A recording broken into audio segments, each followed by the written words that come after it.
Hey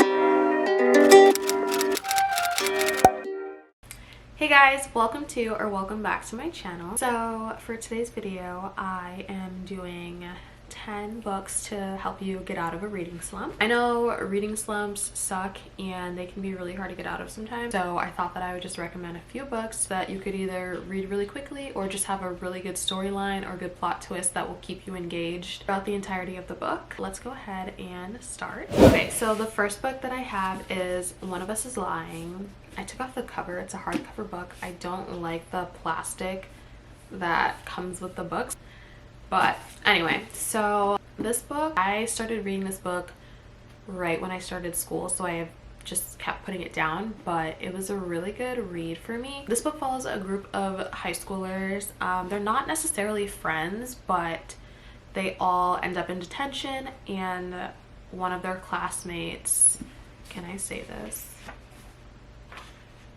One of their classmates is in detention with them and he ends up dead. They all become suspects. Everyone that's being questioned, you get to see their POV and kind of know what they're going through, what they're thinking about through each chapter. I like that it's not focused primarily on one person because I think sometimes that can get a little boring. So at least when there's a bunch of different people, it just keeps you engaged in the book. And I think the ending of the book was actually pretty surprising to me. I feel like the ending of the book was a pretty big plot twist and I highly recommend it.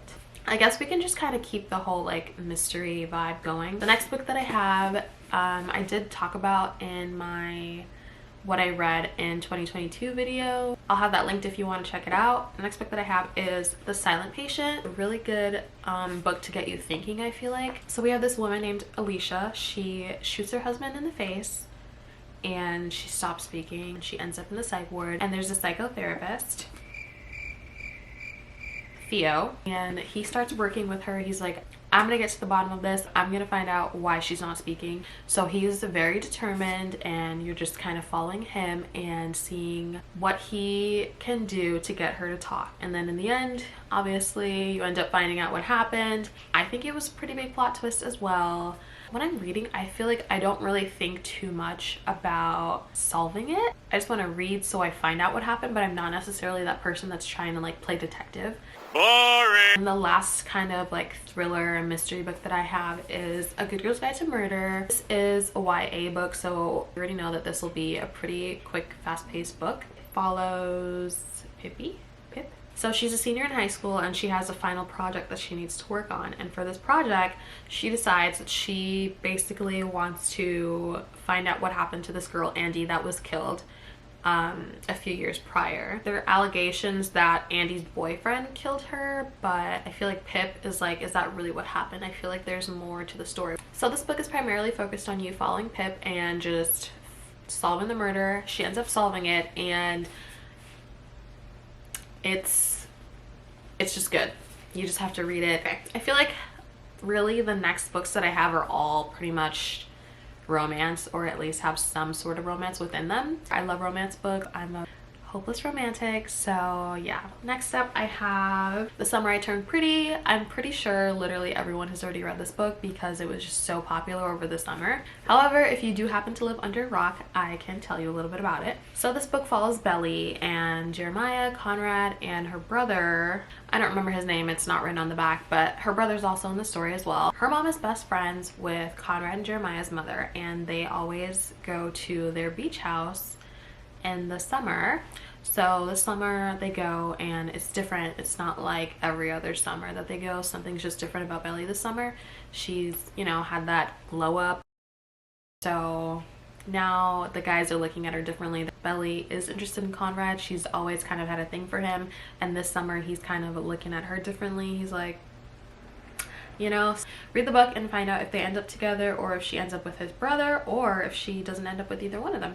Next up we have Heartbones. I feel like this is a good read for the summer just because it's kind of set in the summer on the beach and just like it's a fun quick little read. So this book is about a girl named Bea and she lives in this less than perfect home with her mother, who just really doesn't care for her that much. So she ends up getting an opportunity to go live with her father, so she takes it. He's remarried. She ends up having a stepsister, really sweet. She invites her into her friend group and she ends up meeting Samson, and Samson is just ends up kind of being like the guy of her dreams, really. I read this quite a while ago, but it's a good, quick, short read.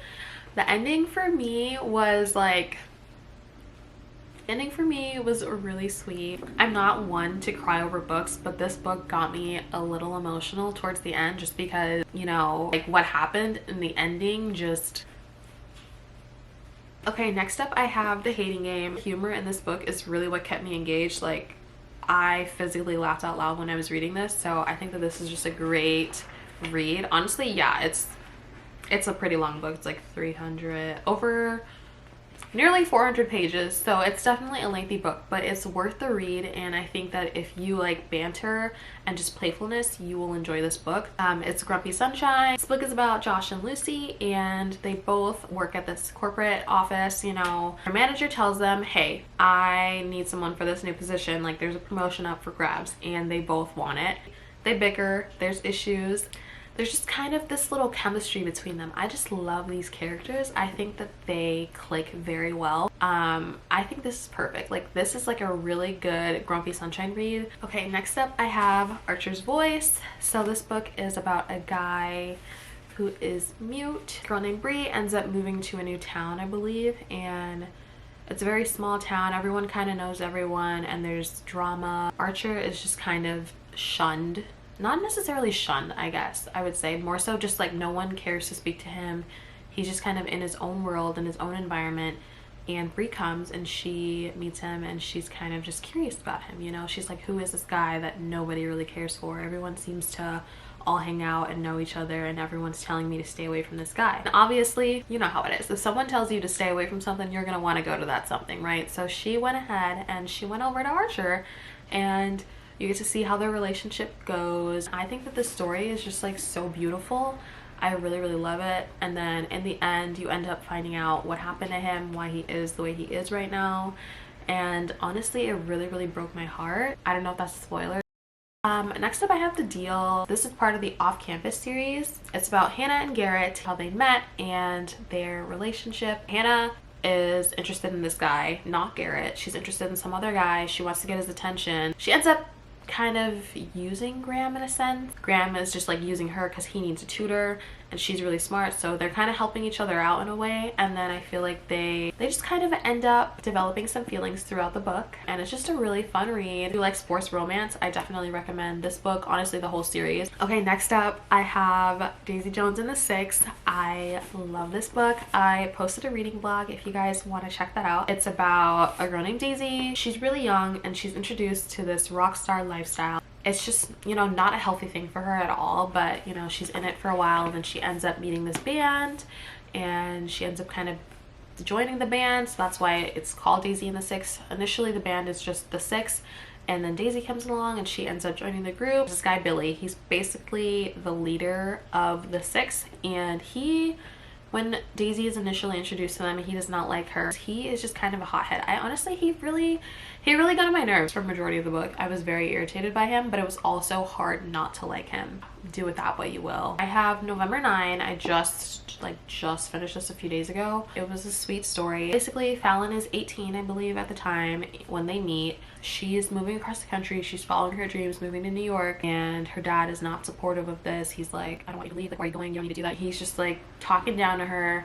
Ben overhears this, and he's like, no, that's not cool. So he pops into the booth next to her, pretends to be her boyfriend to make her dad kind of like, I don't know what his intention was really. They end up having a friendship, and then it kind of maybe turns into more than that, and then you get to just like see them every November 9th. And then in the end, Colleen just always comes up with some sort of twist, and this one, I don't know, like, how did she come up with that? I wasn't thinking that that was gonna be what the twist was. I really liked it, finished it pretty quickly. Read it.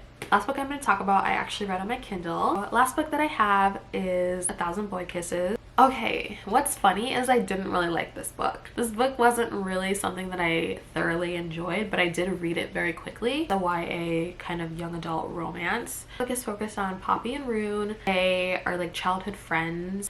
I want to say it's kind of like a childhood friends to lovers trope. Poppy and Rune have this really strong bond. They've been friends forever. They love each other desperately. They just have a very deep connection. And then one day, Rune gets news that he is moving away to Norway, I think. And Poppy's obviously devastated. Rune's obviously devastated. Rune actually like throws a fit. He's like so upset with his dad over this. I do think it's a good book. It just wasn't something that I primarily loved, but I do see why a lot of people would like the book. So I will still say that I do recommend it, because maybe you'll read it and have a different opinion than me. The ending is pretty sad, so just warning you about that. All right, you guys, that is the end of the video. If you enjoyed, please be sure to like, comment, and subscribe. Let me know if you read any of these books. Thank you all so much for watching, and I will see you guys in my next video. Bye. Why you be all in your feelings, making me look like a villain when I thought we was just chilling?